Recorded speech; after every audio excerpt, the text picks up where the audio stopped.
চিরাং জেলার সদর কাজলগাঁওস্থিত জেএসপি অসামরিক হাসপাতাল পরিদর্শনে বিটিসির স্বাস্থ্য এবং পরিবার কল্যাণ বিভাগের কার্যনির্বাহী সদস্য দের হাসাদ বসুমাতারি একটি পর্যালোচনা সভায় অংশগ্রহণ করেন এবং তিনি জানান যে হাসপাতালের বিভিন্ন সমস্যা এবং অভিযোগ নিয়ে বিস্তারিত আলোচনা করা হয়েছে এবং সেগুলি সমাধানের জন্য প্রয়োজনীয় সিদ্ধান্ত গ্রহণ করা হয়েছে। তিনি বলেন আগামী এক সপ্তাহের মধ্যে কিছু সমস্যার সমাধান করা হবে।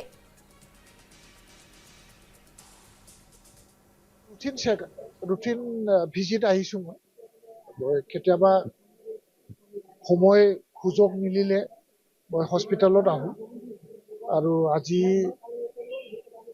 বিজনী যাওঁতে মই এই হস্পিটেলত অলপ আমাৰ অথৰিটিসকলৰ লগত লগ কৰিলোঁ আৰু কিছু অভাৱ অভিযোগৰ কথা পাতিলোঁ মই আৰু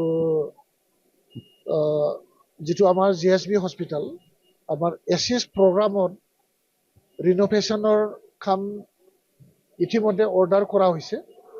তো এছিএছ প্ৰগ্ৰামৰ জৰিয়তে আমাৰ এই হস্পিটেলৰ যিটো মেৰামতি ক'ৰবাত যদি লিকেজ আছে বা ৰং চং বিভিন্ন মডিফিকেশ্যনৰ যিবোৰ প্ৰজেক্ট আছে এইটো ইতিমধ্যে কাম আৰম্ভ হৈছে আৰু বেছি দিন হোৱা নাই, এসপ্তাহমানৰ পৰা কামটো আৰম্ভ হৈছে।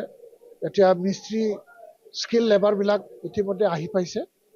তেখেতসকলে ফুল সুইঙত কাম কৰি যাতে এই হস্পিটেলখনৰ যিটো আমাৰ ইনফ্ৰাষ্ট্ৰাকচাৰ প্ৰব্লেম আছিল এই প্ৰব্লেমটো আমি খুব সময়তে শেষ কৰি লোৱাৰ পথত আমি আছোঁ এতিয়া।